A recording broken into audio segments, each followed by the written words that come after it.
Hello everyone, Denise here. Today I'm going to show you how to make the All the Fall Things cowl. Let's get started. This is Loops and Threads Multi Marled acrylic yarn. It is 100% acrylic. It is 130 yards, 4.44 ounces, 118 meters, 126 grams. The color is shortbread. It is a bulky 5. It calls for a 9mm or a US N13 hook. So I'm going to begin my project with my Loops and Threads Multi Marled.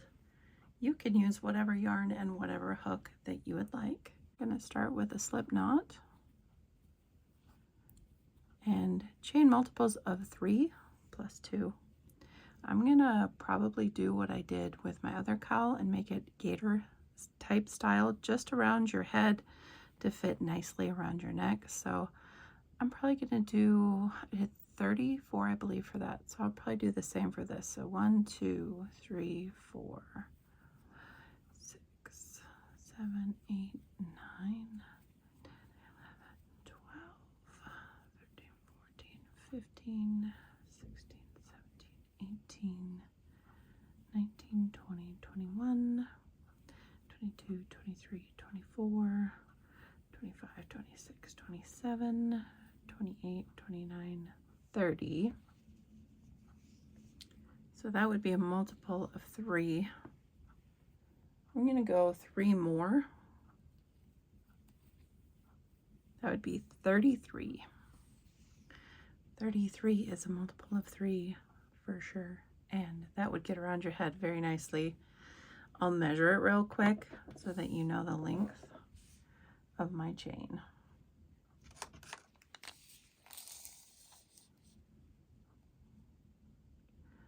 About 43 centimeters.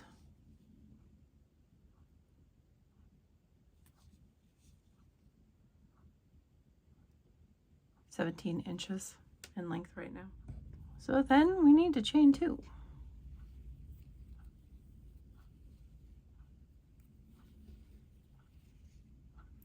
Now we need to put a single crochet in the second chain from the hook here and all the way across because we want a nice edging on our cowl.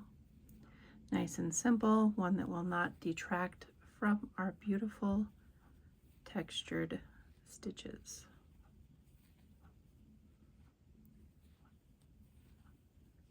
I also have a hat tutorial of the same stitch. I also have a shawl, triangular shawl tutorial of this stitch.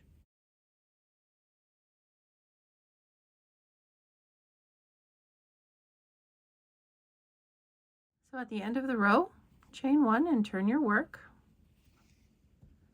And in this first stitch here, we're going to do our first leaf. So we are going to put a single crochet and 2 double crochets in that same stitch, okay? Then we're going to skip 2 stitches, 1 and 2, and we're going to put another leaf in the next stitch. So single crochet, double crochet, and double crochet. Skip 2, 1, 2, leaf, single crochet, double, double.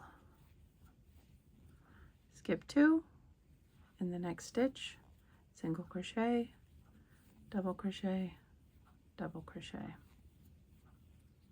Skip 2, next stitch, single crochet, double crochet, double crochet, all the way to the end. I'll meet you at the end.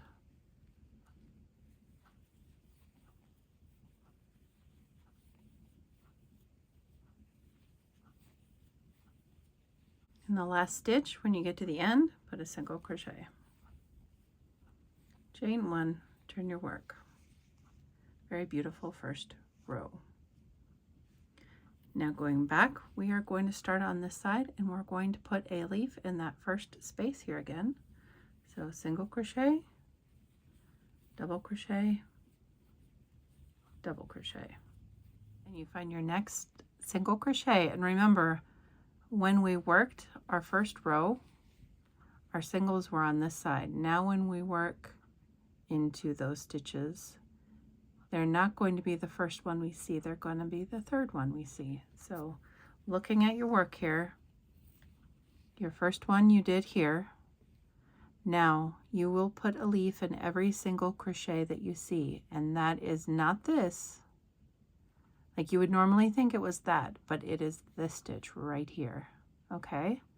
Because this is the single, this is a double, and this is a double. So right here, the single crochet, put a leaf. Single crochet, double crochet, double crochet. And we're going to do that all the way across. And every single crochet that you did last row, you will put a leaf in this row. So right here is your single crochet. Put a leaf, which is a single crochet and 2 double crochets, all the way across. Very easy. Very quick with this yarn as well. Even with any yarn, this is just very fast. So I will see you in just a moment here at the end of the row.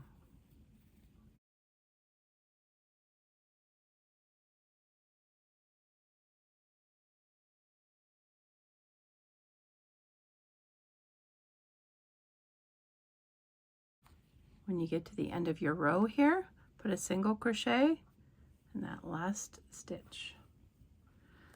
Now the repeat's going to be the same here on out. We're going to chain 1 and turn our work. We are going to put a leaf in this first space here. Single crochet and 2 double crochets in the same stitch. We're going to go to every single crochet on our previous row. Right here, right here, right here. And we're going to do a leaf in each one of them. And this is going to be our repeat. This is so easy, so quick, great for gifts, great for selling. So you make your cowl as long as you want. You can make it as long width-wise and height-wise as you want. You can even make it so it goes up over your head. That would be awesome. And you get to your length, I'll get to mine, and I will meet back up with you in just a little bit.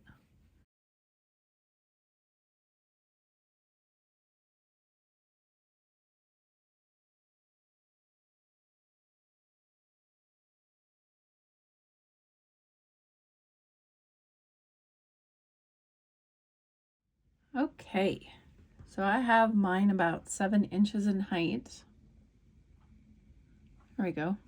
About 7 inches now. I think that's tall enough. It is the kind of yarn that is going to like stand around your neck and be nice.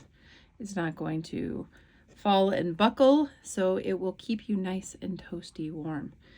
Now, if you want to finish this edge off and you don't like the bumpy edge that the pattern gives, you can go ahead and do single crochets. So you would chain 1, turn your work,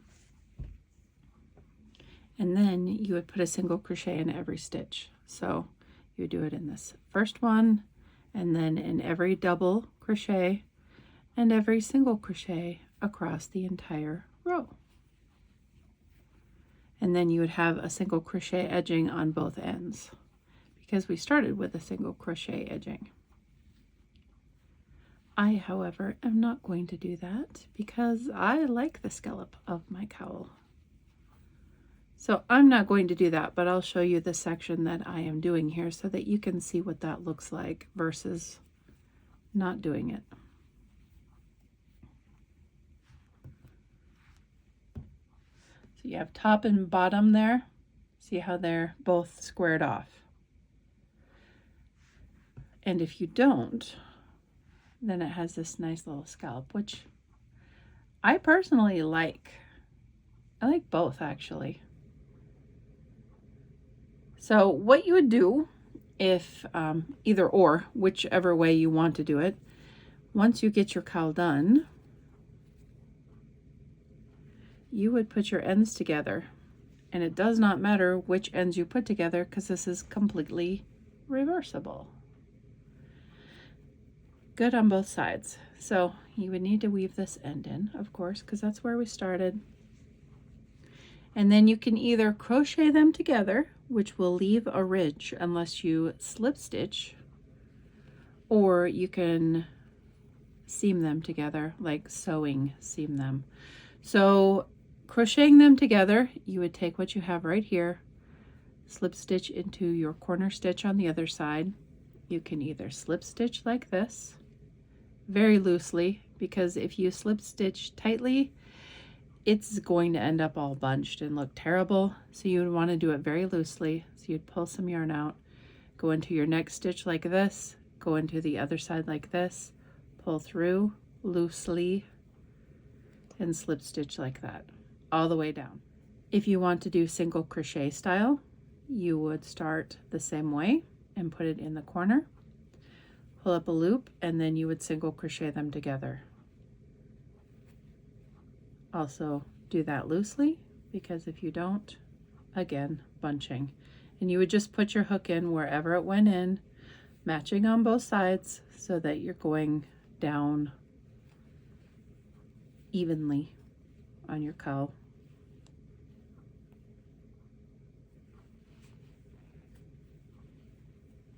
See, and then it will leave a ridge, just so you know.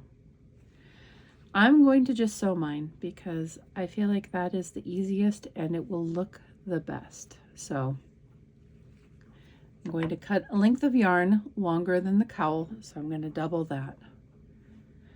And then I'm going to cut the yarn. I'm going to get my needle. I'm going to pull through this last stitch here because we are done. I am going to weave in this end first. I do have quite a bit of yarn left, so this would yield a much larger cowl if you want to make yours taller. I did not want to opt for that. I think this is a good height. So you just would weave in your ends like you normally would.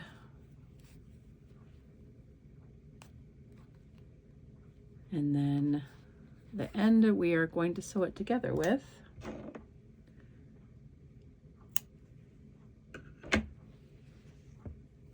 Need to thread that one on my needle.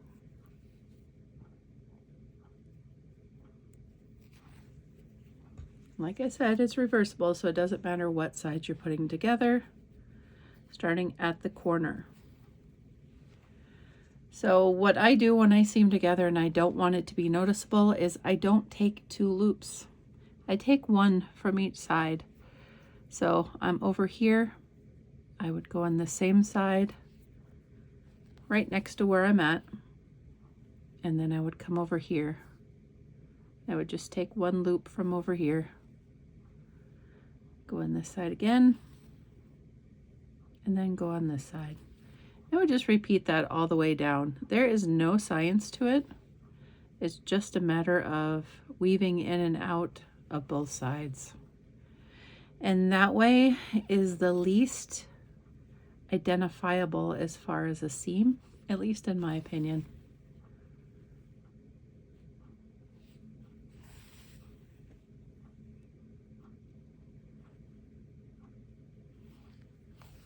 Especially with a patterning like this, where there is a lot of room to forgive the stitching. And the variegation in this yarn helps as well. Towards the end here, I like to match them up so that I know that I am going to be on track for the ending of the seam.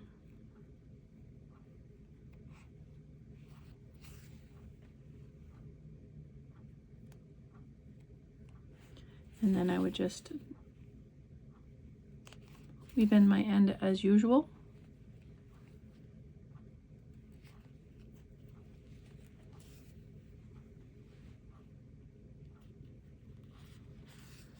And if I feel like I missed any spots, like right there, I feel like that's a gap. You can fill that in as you weave in your end. You can double check, pull it apart. It's a fairly holy project, so